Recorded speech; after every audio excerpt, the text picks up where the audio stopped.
তাতে কি আমাদেরকে কামলা কামলা মনে হয় না? কামলা কামলা মনে হয় না। আসসালামু আলাইকুম প্রিয় ভিউয়ার্স, দেখেন আমার বন্ধু ধান কাটতেছে। তো আসলে বন্ধুর সাথে দেখা হয় না অনেকদিন, বাইরে যেহেতু থাকি তাই বন্ধুর সাথে দেখা করার জন্য বন্ধু ধান খেটে চলে আসলাম। বন্ধু তুমি কেমন আছো? খুব ভালো আছো? আচ্ছা, আমরা আসছি আমার চাচা নাজমুল সহ, মানে শুধু বন্ধুর সাথে দেখা করার জন্য।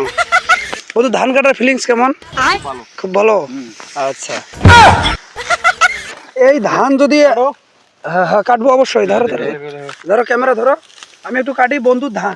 তো গাছ দেখেন বন্ধুর ধান কাটার জন্য আমরা চলে আসলাম। বন্ধুর একটু ইয়া করে দেই, ধান কাটে কিভাবে। বিসমিল্লাহির রহমানির রহিম। বন্ধুর ধান খেতে আমরা চলে আসছি। বন্ধুর ধান একটু আগায় দেওয়ার জন্য মানে খেতে দেই, যেহেতু আমরা গরিব মানুষ, গ্রামের মানুষ, সেহেতু ধান কাটার দিক থেকে আমরা একটু হলেও পারি। ঠিক আছে বন্ধু, ঠিক আছে না?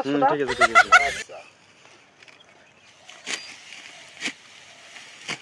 তো আসলে আপনাদের বন্ধু বান্ধব যেমন আছে সবার একটু কাজে হেল্প করবেন, দেখবেন অনেক ভালো লাগবে। বন্ধু তোমার ফিলিংস কেমন হচ্ছে? হ্যাঁ, খুব ভালো। হঠাৎ করে আসলাম তোমার ধান খেতে, ধান কাটার জন্য, তাতে কি আমাদেরকে কামলা কামলা মনে হয় না?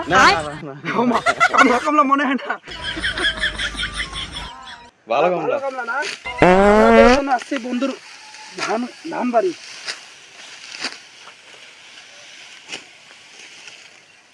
যাই হোক, তো গাইস আমার এই যে বন্ধু, আমার বন্ধু দেখেন ঘামিয়ে গেছে কেমনে। বন্ধু তোমার দাওয়াত থাকলো, সাত দাওয়াত, বাজার আসিও নাকি? আচ্ছা।